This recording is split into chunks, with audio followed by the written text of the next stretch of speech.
Olá, tudo bem?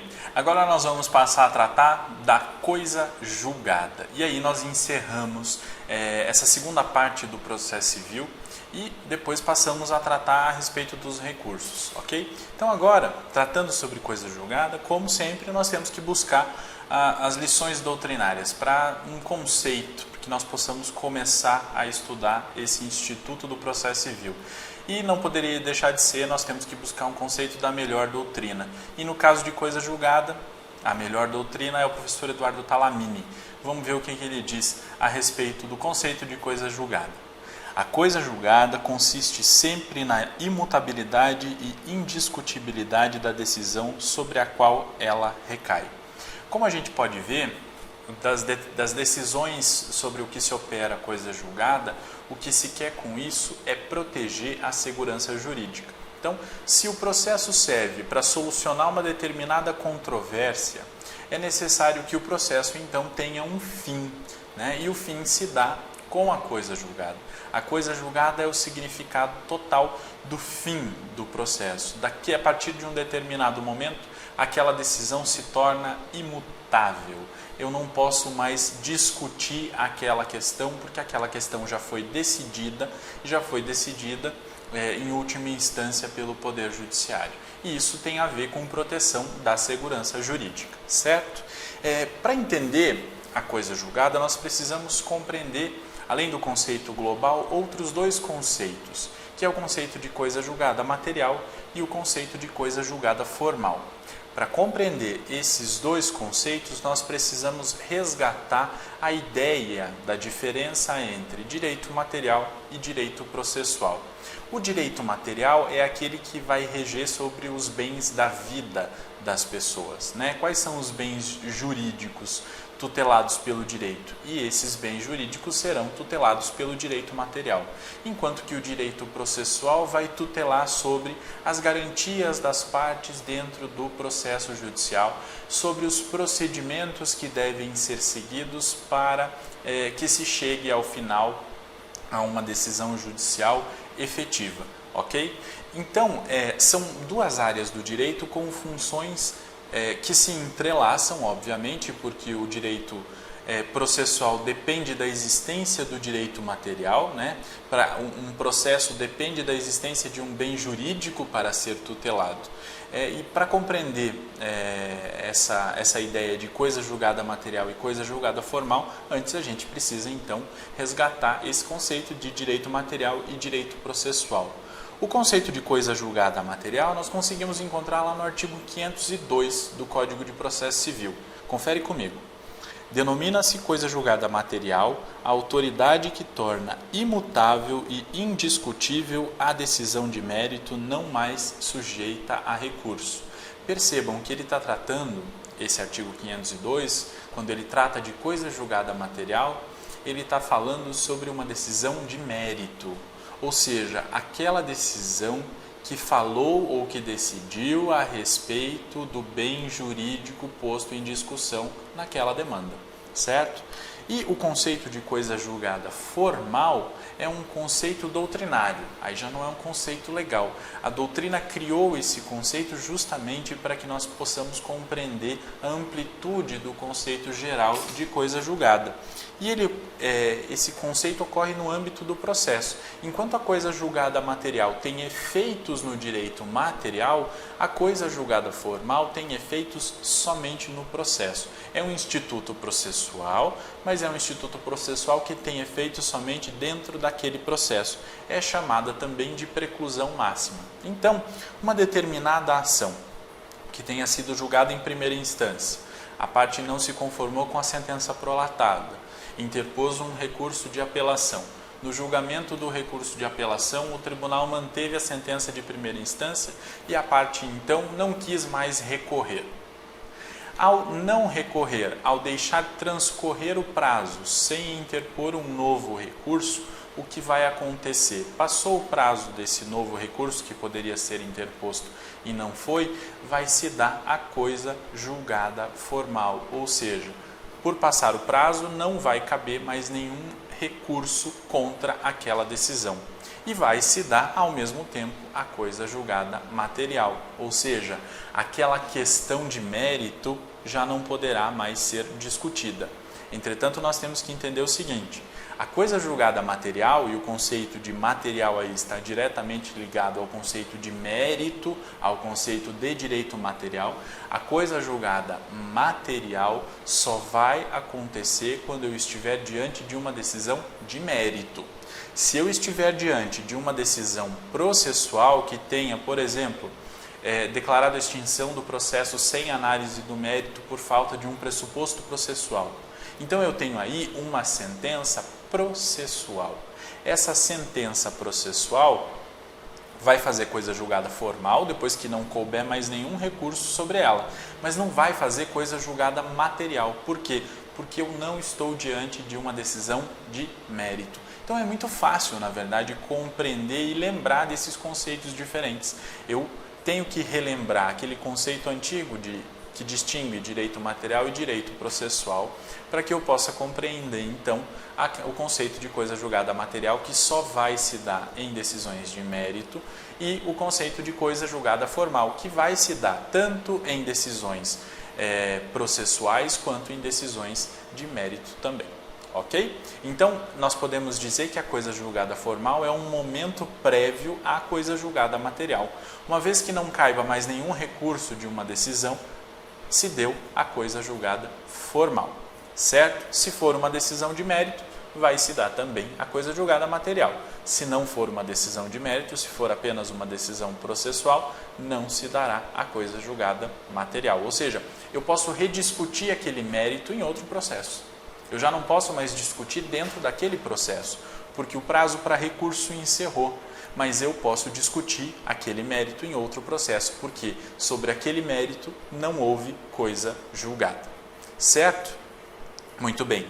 Então, para que se dê a coisa julgada material, nós precisamos verificar a ocorrência de alguns pressupostos. São dois, basicamente.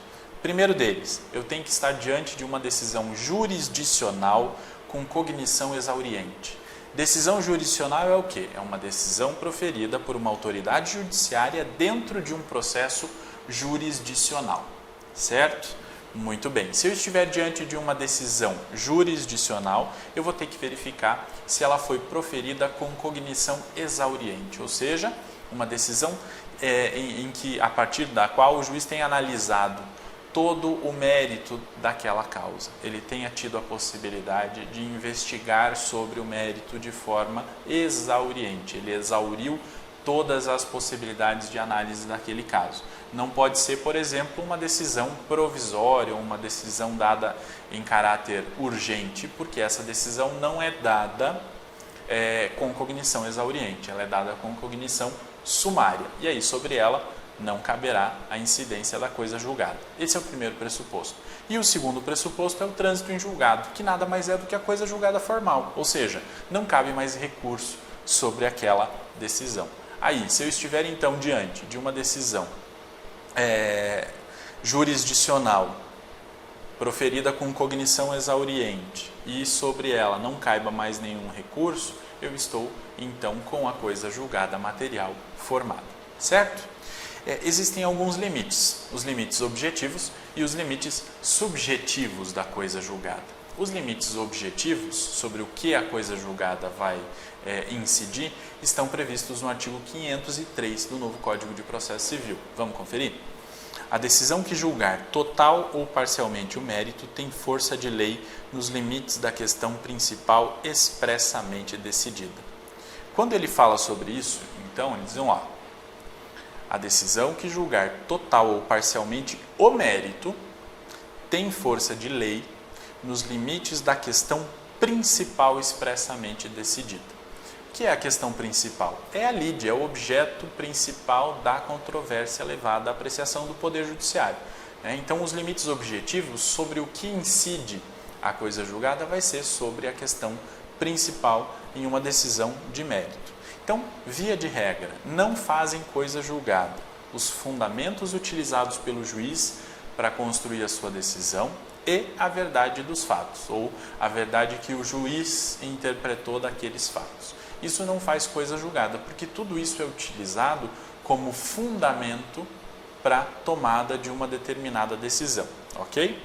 E aí nós precisamos compreender dois conceitos fundamentais, o conceito de questão principal e o conceito de questão prejudicial. Então a questão principal é a própria lide, né? O pedido e a sua causa de pedir. O que eu estou pedindo e por que eu estou pedindo aquilo, né?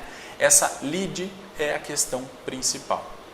Existem também algumas questões que transitam em volta dessa questão principal, que são as chamadas questões prejudiciais. Elas são relevantes para a solução daquele caso, mas elas não são a causa principal. E o professor Eduardo Talamini dá dois exemplos fundamentais para a gente entender isso. O primeiro deles é o exemplo de uma questão prejudicial, que seria a validade do contrato na ação em que se discute, em que se cobra uma das parcelas do contrato. Vamos imaginar um determinado contrato de compra e venda em que as partes tenham acertado o pagamento do que foi adquirido com aquele contrato em 5 parcelas, ok?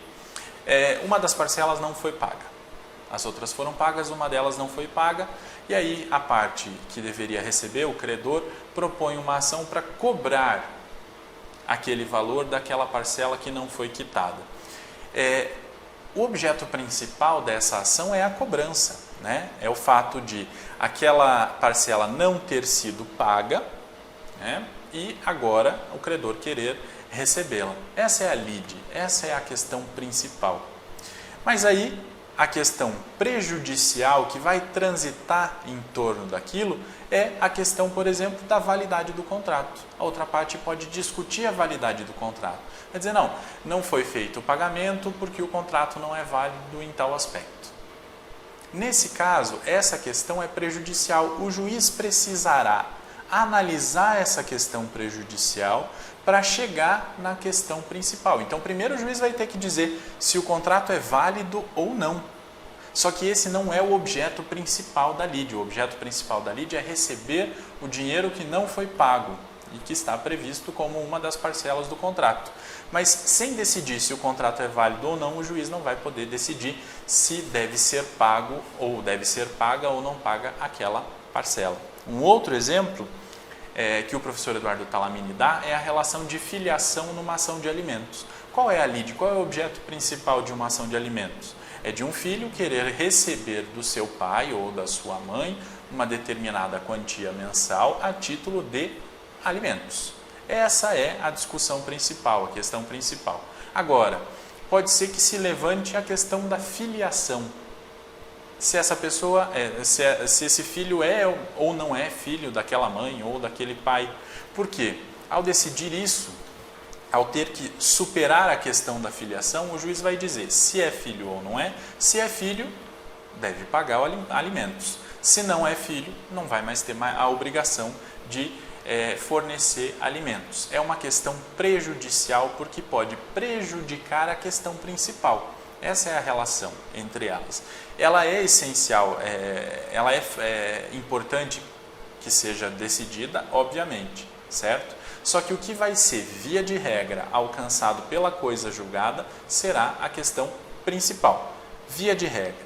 Prosseguindo na leitura do artigo 503, ele traz a exceção que tem a ver com essa questão prejudicial que nós acabamos de estudar. Vamos verificar? O disposto no caput aplica-se à resolução de questão prejudicial decidida expressa e incidentemente no processo se, inciso 1º, dessa resolução depender o julgamento do mérito. Inciso 2º, a seu respeito tiver havido contraditório prévio e efetivo, não se aplicando no caso de revelia. Inciso 3º, o juiz tiver competência em razão da matéria e da pessoa para resolvê-la como questão principal. Então, pelo caput do artigo 503, o limite objetivo da coisa julgada era a questão principal. Ok? Muito bem.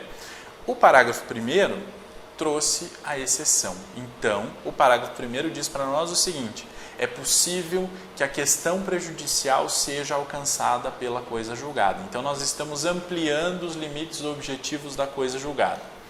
Mas tem regras para isso. Primeira regra está lá no parágrafo 1º. A questão prejudicial deve ser decidida expressamente no processo. Então, o juiz deve decidir a questão prejudicial de forma expressa. No caso da filiação, o juiz, então, deve declarar expressamente a paternidade. No caso da validade do contrato, o juiz deve declarar, então, no dispositivo expressamente a validade do contrato, para que essa questão seja, então, alcançada pela coisa julgada. Mais regras ainda, de acordo com os incisos. O inciso 1º, se eu vou estender os limites objetivos da coisa julgada para a questão prejudicial, se ela foi decidida expressamente e se dessa resolução depender o julgamento do mérito. Então, nos dois exemplos que eu dei, de questão prejudicial, seja da validade do contrato, seja da filiação, nesses dois casos, elas são imprescindíveis para que o juiz possa analisar o mérito. Então, o juiz não vai poder condenar o pagamento de pensão alimentícia se ele não analisar a questão da paternidade. No caso da validade do contrato, é a mesma coisa. Ele não vai poder condenar ao pagamento da parcela se ele não analisou a questão da validade do contrato. Mais um requisito, no inciso 2º, contraditório prévio e efetivo, não se aplicando em caso de revelia. Então, se o réu foi citado, não apresentou defesa, ele é revel. Nesse caso, a questão prejudicial que eventualmente tenha sido decidida, ainda que seja decidida expressamente pelo juiz, não vai ser acobertada pela coisa julgada. Eu vou poder rediscutir aquela questão em outro processo, a questão prejudicial. Por quê? Porque não houve um efetivo contraditório, porque houve revelia, certo? Mesmo nos casos em que não haja revelia, mas se não houve prévio contraditório e se esse contraditório não foi efetivo, essa questão prejudicial não vai poder ser acobertada pelo manto da coisa julgada. Inciso 3º, o juízo tem que ser competente para análise daquele caso. Então, no caso da ação de alimentos, a ação tramita na vara de família. O juiz é competente para analisar sobre a relação de filiação? É. Então, essa questão prejudicial cumpre o requisito do inciso 3º. Ok? Esses, então, são os requisitos para se ampliar o limite objetivo da coisa julgada para além da questão principal, para que a coisa julgada se opere também sobre a questão prejudicial. Prosseguindo, o artigo 503 traz o parágrafo 2º que diz assim: a hipótese do parágrafo 1º não se aplica se no processo houver restrições probatórias ou limitações à cognição que impeçam o aprofundamento da análise da questão prejudicial.